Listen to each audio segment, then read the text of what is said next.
Toque de Bola. Oferecimento Excelsior Seguros, a sua companhia de seguros desde 1943.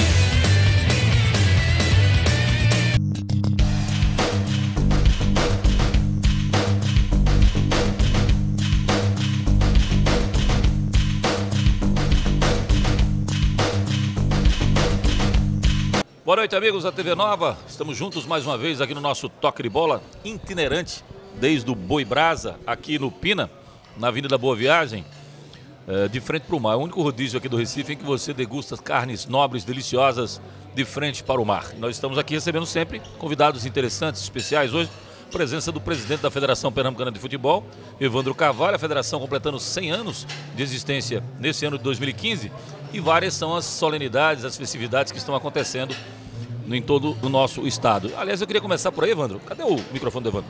Para cima, liga. Falando um pouco desse centenário, quantos eventos você já fez, o que é que você pretende fazer mais, enfim. Como é que qual a diferença de uma federação para um clube em termos de solenidades festivas relacionadas ao seu centenário, presidente? Boa noite, Léo. Boa noite a todos da TV Nova. Boa noite a você, telespectador, você, torcedor do futebol pernambucano.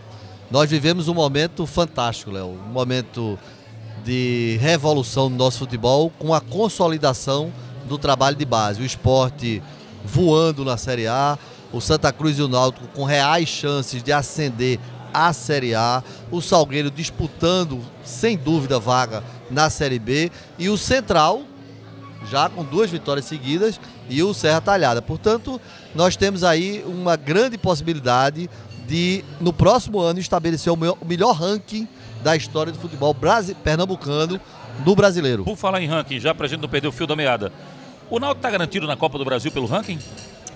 Está. O Náutico, devido a já o histórico dele e a posição dele, salvo se houvesse um desastre, ele estaria já com uma vaga garantida. Prosseguindo agora, falando das festividades, presidente, vai haver um evento em Palmares, inclusive? É verdade. Nós iniciamos, logo no começo do ano, nós fizemos o evento principal, que foi a solenidade na sede da federação.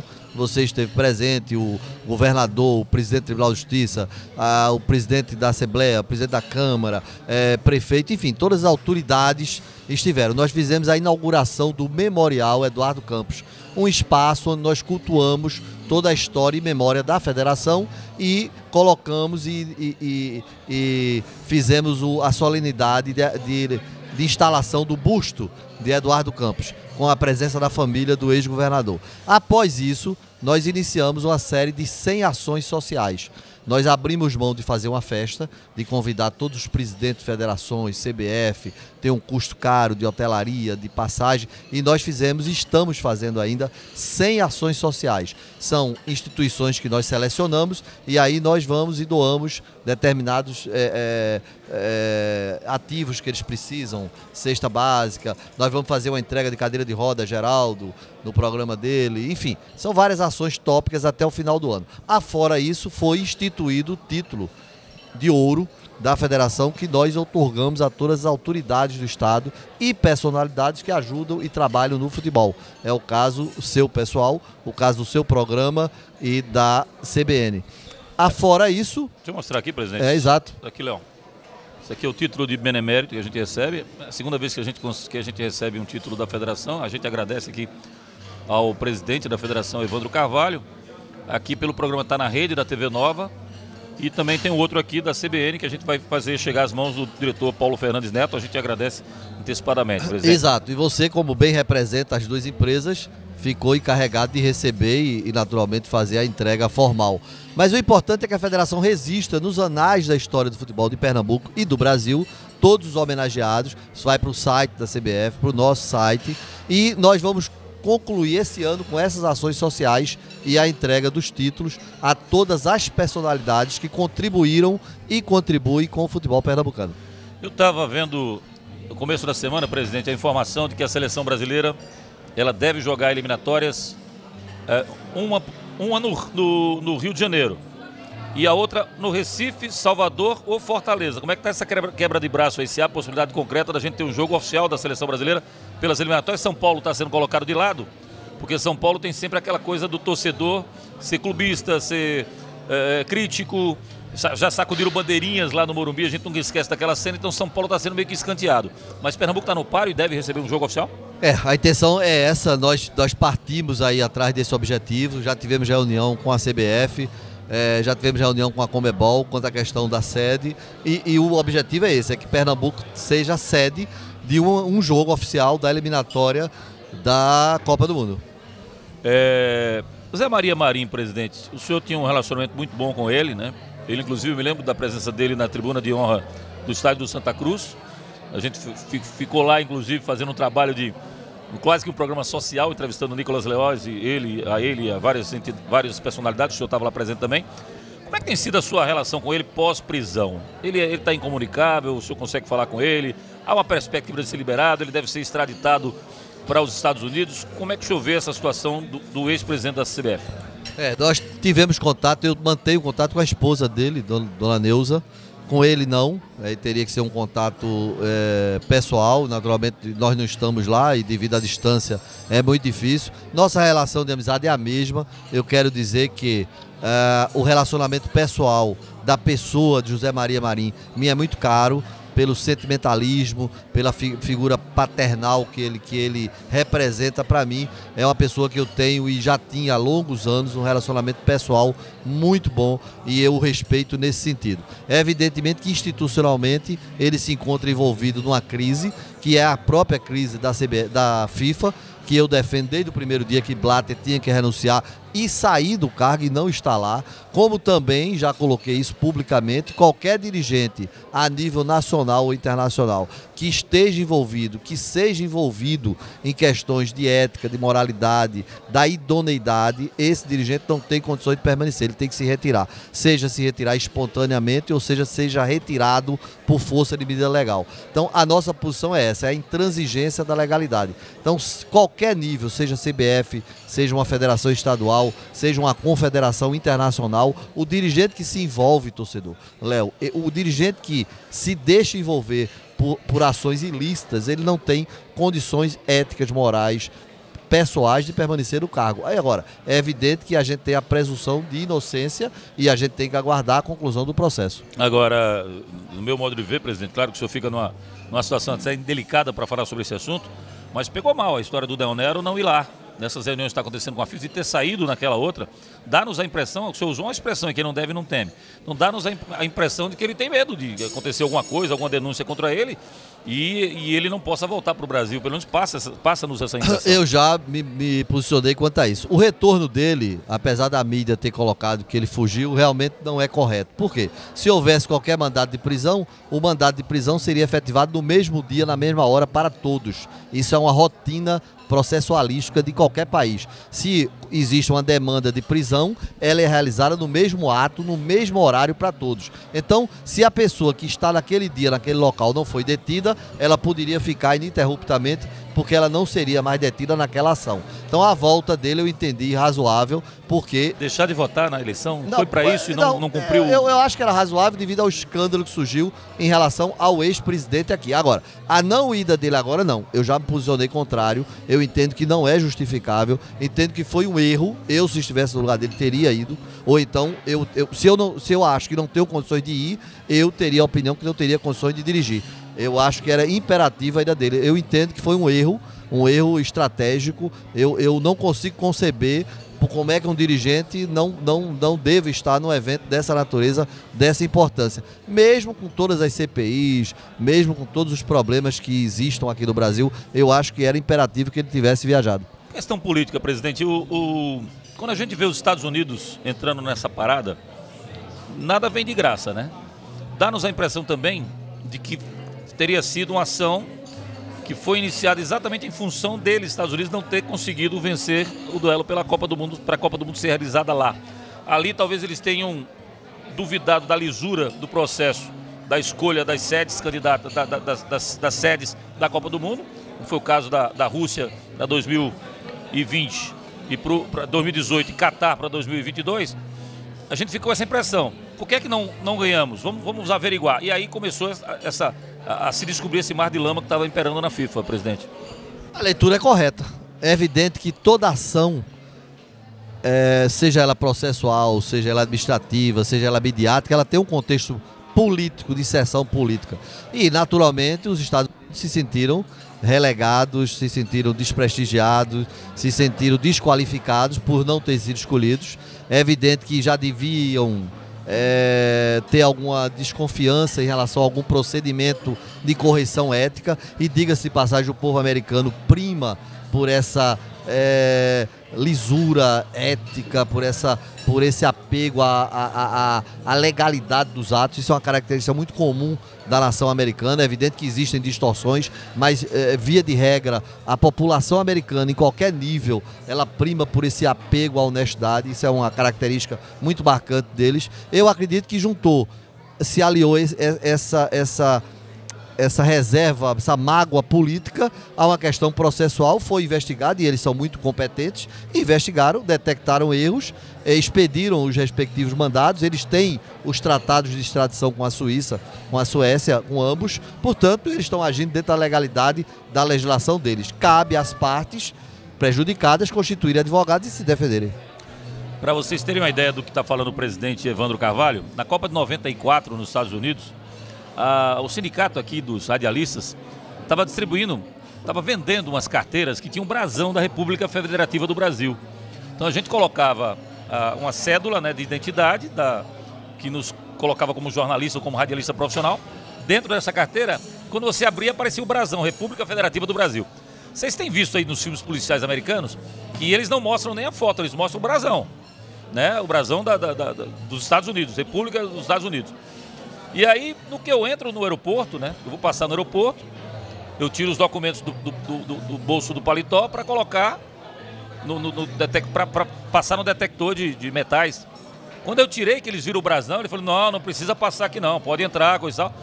E eu fui cair na besteira de explicar que eu não era policial, não era nenhuma autoridade, que eu era apenas um jornalista. Quando eles olharam o brasão, viram e aí leram que eu era um jornalista com aquela carteira, foi uma novela para eu explicar para eles por que é que eu tinha direito a usar aquela carteira com aquele brasão sendo um jornalista. Então eu ia ser preso, porque eles não estão preparados para uma coisa tão inocente assim. Não é a primeira vez que isso acontece, várias outras vezes.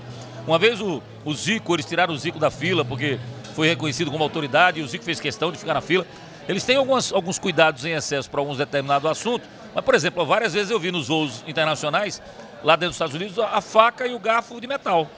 Você tem um detector de metais para evitar qualquer objeto perfurante. Você, ao invés de estar com uma faca descartável, você está com uma faca de metal, quer dizer, de ferro, você termina dando uma arma para o inimigo dentro do próprio avião.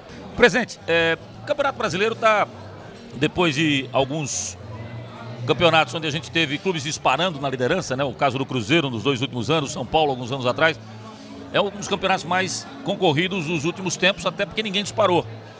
E porque tem 7 times brigando, os 7 primeiros da ponta da tabela, e mais ainda Internacional e Cruzeiro estão correndo por fora, podem chegar também. Isso acalma um pouco a vontade que existe, inclusive minha, de que o campeonato não seja realizado por pontos corridos. Tá bonito, tá legal, tá gostoso, porque o Sport tá brigando e o Pernambuco fica voltado pro campeonato. Quando um dispara, para mim acaba completamente o motivo de você assistir ao campeonato. Ah, mas tem vaga para Libertadores. Tudo isso é subalterno para mim. Para mim é acessório. É acessório. O título é o que vale. E eu sinto muito a falta de uma final, de 2 clubes que estão disputando um título, estarem com 2 torcidas no estádio, uma delas vai sair campeã, outra não. Isso vem do princípio até americano. Eu sou contra o empate. Se um dia eu tiver cargo diretivo em alguma entidade, eu vou propor isso no Conselho Arbitral para acabar com o empate. O empate é um desserviço para o esporte, em qualquer que seja. Aliás, talvez o futebol seja o único que tenha empate ainda, que mantenha empate, porque você frustra 2 torcidas. Jogo, para mim, tem que ter um vencedor e um vencido, sempre. E esse é o princípio norte-americano, que não adotava o soccer em função disso. Ele não aceitava. Até o pior do que o empate, só o 0-0. Porque aí nem ponto você tem. Então você ir para um estádio ou para um ginásio e você não vibrar com um ponto, isso não é válido para mim. Então, dentro desse princípio, a decisão, a final, um jogo decisivo com 2 equipes, para mim seria fundamental.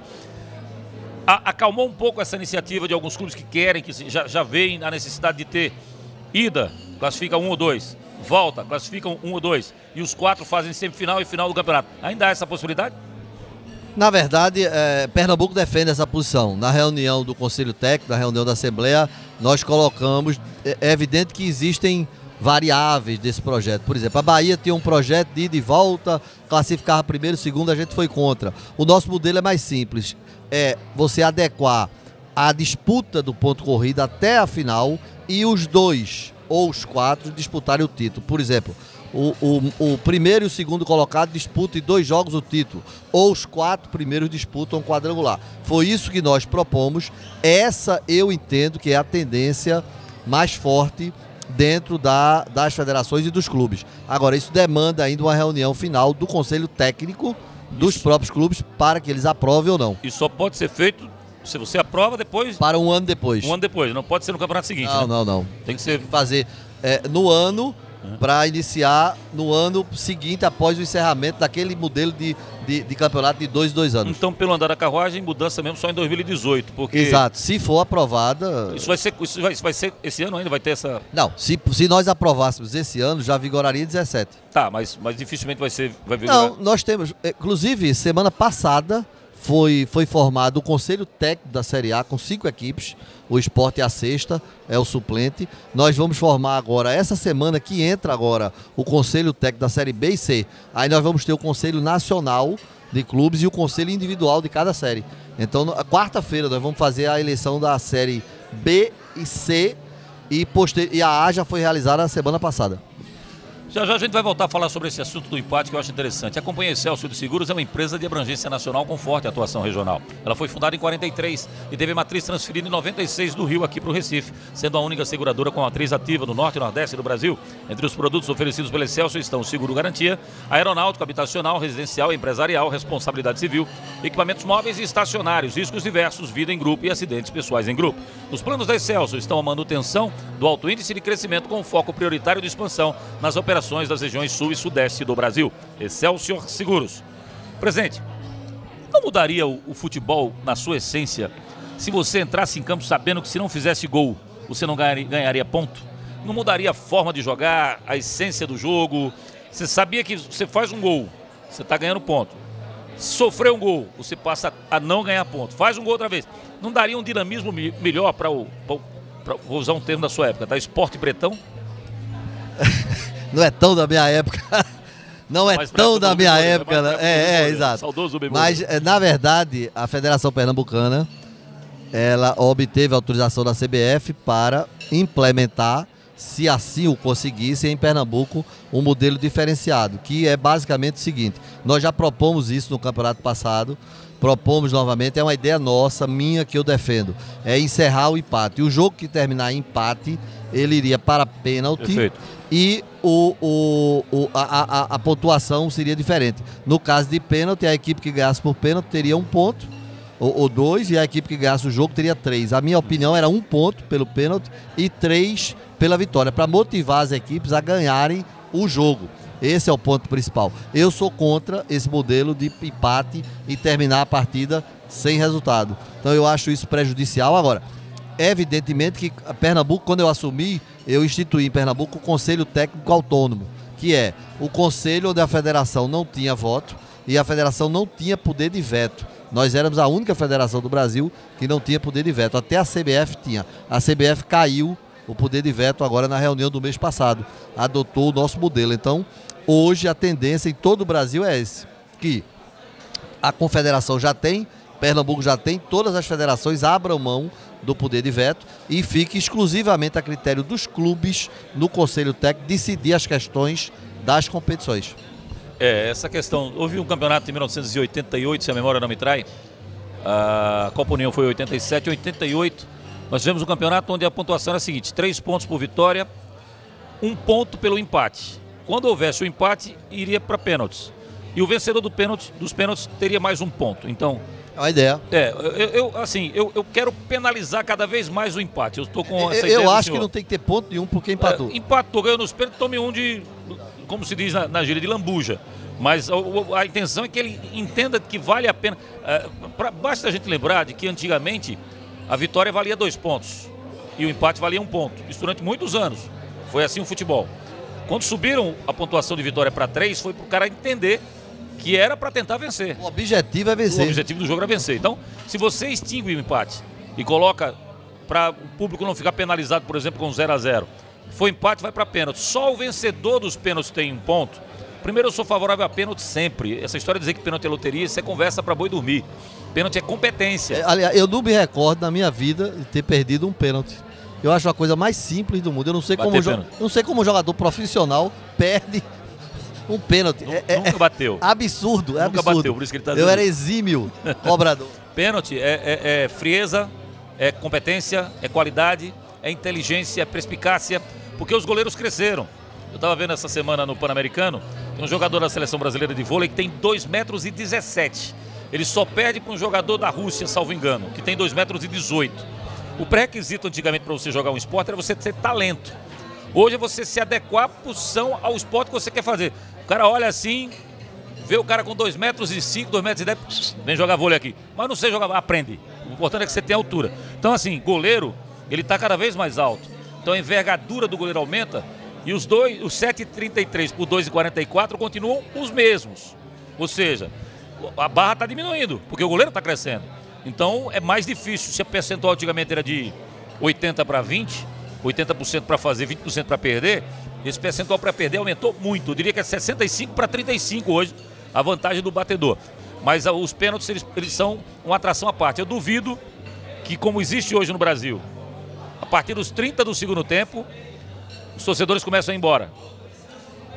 Duvido alguém ir embora com pênaltis. Não sai antes de acabar o jogo. E motiva, nós fizemos a experiência no campeonato, o ano retrasado, e engraçado, a audiência, no momento da penalidade, ela chegava a superar a média da audiência durante a transmissão do jogo. Então é válido, eu acho necessário, eu acho que a gente tem que aprimorar. Pernambuco inovou naquela questão da penalidade, Pernambuco inovou em outros critérios técnicos, e eu acho que a gente tem que evoluir mais, aprimorar mais para buscar não permitir o empate. Porque eu estava vendo essa semana, por exemplo, eu estava assistindo Criciúma e Grêmio. Criciúma e Grêmio. E o Grêmio fez 1-0 e esse resultado levava o jogo para pênaltis. A partir dos 30 do segundo tempo eu passei a torcer para não ter mais gols, porque eu queria ver a cobrança de pênaltis. Então, para quem viu um jogo chato, às vezes um jogo tinhoso, de um 0-0 ou de 1-1 chato, você ficar para ver os pênaltis passa a ser uma atração a mais. Por falar nisso, presidente, eu falei isso aí mais cedo. Antigamente, abriam-se os portões do estádio aos 30 do segundo tempo, o pessoal ia embora. Tinha uma galera que ficava do lado de fora para entrar no campo para ver o fizinho do jogo, né? Para poder ter 15 minutos de bola de graça. Era o grátis, era. Lembra disso? Pois é. Hoje, a grande discussão é a mobilidade da Arena Pernambuco. E aí houve nota do Náutico que não deveria ter saído, houve alguma insinuação de que o governo teria dito que o Náutico se virasse com táxi, coisa desse tipo.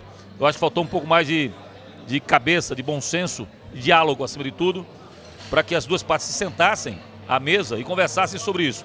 Como eu acho que faltou também bom senso ao Náutico. O Náutico não é inimigo da Arena. Se eu estou jogando, se eu faço uma parceria com você, presidente, eu quero que o senhor ganhe muito dinheiro, porque se o senhor ganhar muito dinheiro vai ser bom para mim. Eu parto desse princípio. Então, na hora que o Náutico não abre mão de aumentar o número de ingressos para a torcida do Santa, para que a Arena pudesse ganhar dinheiro, acho que foi uma pisada de bola. E começa a aparecer uma relação de inimigo íntimo entre os dois. O que pode ser feito e vai ser feito de prático, presidente, para que essa arena ela tenha uma mobilidade melhor? Eu tenho várias sugestões. Primeiro, uma campanha para que se saiba que chegar à arena não é apenas pela 408. Camaragibe é muito mais fácil. Você tem 4 acessos. Você tem pela 408, você tem por São Lourenço da Mata. Quando você vê a foto que foi publicada no Jornal do Comércio, você vê um fluxo enorme no sentido TIP-Arena. E quando você vê o outro lado da pista, você vê um carro passando. Eu sempre uso essa via. Isso é São Lourenço da Mata. Você tem por Camaragibe. Você sai um pouco antes. Depois que você tem a bifurcação ali para a aldeia, você passa na base dos 3 km, vai entrar à esquerda e vai sair na Cosme e Damião. E você tem uma que vai para o Brenan, em que você pega no final da Caxangá, você pega a esquerda naquela ponte. Se você chegar ao final dessa rua, que tem vários motéis nela, quando você chega no final dessa rua, para a esquerda é Brenan, para a direita, você vai passar pela UR7. São quatro vias. 4 vias. Você tem que fazer uma campanha mostrando que existem 4 vias de escoamento para a arena. Esse é o primeiro ponto. Segundo, tem que ter o táxi. O táxi foi proibido na Copa do Mundo. O táxi, na hora que você pegar e colocar um ponto de táxi estrategicamente colocado ali naquele giradorzinho, eu vi um jogo só foi que eu vi isso. 4 pessoas vão de táxi para o estádio. Exato. Você divide por 4 o preço do táxi. Que ele pode escoar para o lado de lá, ele pode escoar para as 4 vias que a gente colocou agora há pouco. Claro que tem que ter o transporte coletivo, né? Tem que ter o ônibus das estações de metrô, seja do Cosme e Damião, seja do lado de cá, da arena, do lado do TIP, para chegar ao estádio. Tem o BRT, enfim. um pouco mais de bom senso e a gente evita que esse pessoal demore 2 horas para chegar e 2 horas para sair, presidente. O que pode ser feito na prática? Existe já um grupo de trabalho instalado. Nós tivemos um grande avanço agora no jogo de 42 mil pessoas, com o transporte exclusivo criado pelo governo. Aliás, mérito aí de todas as instituições, principalmente do vice-governador Raul Henri, que está à frente desse conjunto, desse comitê. Raul tem feito um trabalho brilhante nesse sentido. A federação apoia integralmente, participa. O que nós temos que fazer é conjugar essas ações. Melhorar o transporte público de ônibus, nós melhoramos. Manter o metrô funcionando, foi mantido. Criar esse convencimento à população de que existem outras vias de acesso para facilitar. Enfim, eu acho que nós estamos evoluindo gradativamente. O jogo do esporte com o São Paulo foi um exemplo de competência da Polícia Militar, competência da CTTU, competência da direção, competência de todos que trabalharam e realizaram um modal bem dinâmico para o jogo. Competência que foi bem colocada e bem feita no transporte coletivo. 40 minutos foi o prazo que se tirou do BRT, eu vi no Jornal do Comércio, para você sair do derby até chegar na arena. Sem parada, foi ótimo. Foi agora, coletivo. Para quem foi de carro para o estádio, a dificuldade uma tremenda de uma novela. Porque não há em nenhum estádio do mundo uma capacidade de retenção, de guarda de veículos daquela proporção. Nós estamos estudando agora, e o governo já sinalizou, e a Arena também, vai ser a preparação de 2 novas áreas para se ampliar as vagas de estacionamento. Agora, o importante é que criasse essa cultura de que realmente não é o ideal ir a jogo no veículo. O ideal é usar o transporte, esse que foi criado, usar o táxi, pode ser uma boa opção, usar o metrô, porque o táxi vai e volta, ele não estaciona. Então isso é um grande benefício para a questão da mobilidade. A gente vai falar já sobre o Sub-20, para a gente fechar a nossa participação aqui com o presidente da Federação, Evandro Carvalho, porque vai começar o Campeonato Sub-20 e eu tenho algumas sugestões para dar para ele. A Companhia Celso de Seguros é uma empresa de abrangência nacional com forte atuação regional. Ela foi fundada em 43 e aí teve a matriz transferida em 96 do Rio de Janeiro aqui para o Recife, sendo a única seguradora com matriz ativa em todo o norte e nordeste do Brasil. Entre os produtos oferecidos pela Excelsior estão seguro garantia, aeronáutico, habitacional, residencial, empresarial, responsabilidade civil, equipamentos móveis e estacionários, riscos diversos, vida em grupo e acidentes pessoais em grupo. Nos planos da Excelsior estão a manutenção do alto índice de crescimento, com foco prioritário de expansão das operações das regiões sul e sudeste do Brasil. Excelsior Seguros. Fernandinha, assessora da federação, está aqui também, ao lado do presidente Evandro Carvalho. Presidente, vai começar a Copa do Nordeste, o Campeonato Pernambucano Sub-20. Copa do Nordeste, como é que tá? Sub-20 também. Pernambuco idealizou o projeto, levou a CBF. O ano passado, por muito pouco, a gente não realizou. Um patrocinador de último momento, mas esse ano nós vamos realizar a Copa Nordeste Sub-20, com as equipes, 16 equipes, da Copa principal. Além disso, nós vamos fazer os Pernambucanos Sub-20. Nós fazemos Sub-13, 15, 17, 20 e 23. Então, vai ser uma oportunidade ímpar dos clubes profissionais disputarem com os clubes da região na categoria Sub-20 e, ao mesmo tempo, manterem seus programas de revelação de atleta no Campeonato Estadual Sub-20. A gente chamava de esfria-sol antigamente. Seria um jogo, um principal jogo da rodada, fazendo uma partida preliminar, agora com cerca de meia hora de antecedência do horário convencional, para evitar exatamente que o gramado esteja ocupado, digamos assim, como era antigamente, até 15 minutos antes do jogo. Ele teria que estar livre com 40, 45 minutos antes da partida começar. Há a possibilidade de a gente ter um desses jogos, esfria-sol, acontecendo? É evidente que existe o benefício que seria o atleta jovem já jogar alguma partida com o público, mas eles entendem que esse benefício é muito curto, muito pequeno em relação ao prejuízo que é deslocar o atleta para competir em horário que não é adequado. Além disso, como os clubes hoje participam de diversas competições nacionais e internacionais, como o esporte, como a Copa Nordeste agora, eles entendem que essa questão do público está superada pelas competições. Então eles preferem seguir o modelo europeu de preparação, onde o atleta treina a semana toda, só realiza um jogo por semana no horário correto de jogo, 16 horas, ou 17, ou 20, 21 horas. Então eles optaram novamente em não realizar nenhuma partida em horário diferenciado e como preliminar. Lamento profundamente essa visão dos clubes, para mim é uma visão completamente equivocada. Eu fui jogador de júnior, fui atleta de júnior, era emocionante a sensação que você tinha de fazer uma partida preliminar com o estádio semi-cheio, né? Ia lotar por volta dos 30 do segundo tempo, que ele começava a ficar realmente cheio. Mas era uma sensação inigualável para garotos que estão começando. E se fizer pesquisa entre eles, que eu acho que a matéria-prima é principal para ser ouvida em qualquer questão. Pergunta para os garotos se eles preferem jogar no sábado com o estádio vazio às 4h30 ou se eles preferem jogar no domingo a 1h45 com o estádio cheio. Vê o que eles vão responder. Presidente, um grande abraço. Obrigado pela presença com a gente do programa. Um abraço. A gente volta amanhã, galera. 9 da noite ao vivo, hein? Tá na rede com tudo sobre a rodada, os 3 jogos de hoje envolvendo os clubes pernambucanos. Estaremos em ação amanhã, portanto, às 9 da noite, com o nosso Tá na Rede, resumindo tudo, lances polêmicos, melhores momentos, tudo o que aconteceu dos 3 jogos envolvendo os clubes de Pernambuco, nessa rodada das séries A e B desse sábado. Tchau, boa noite.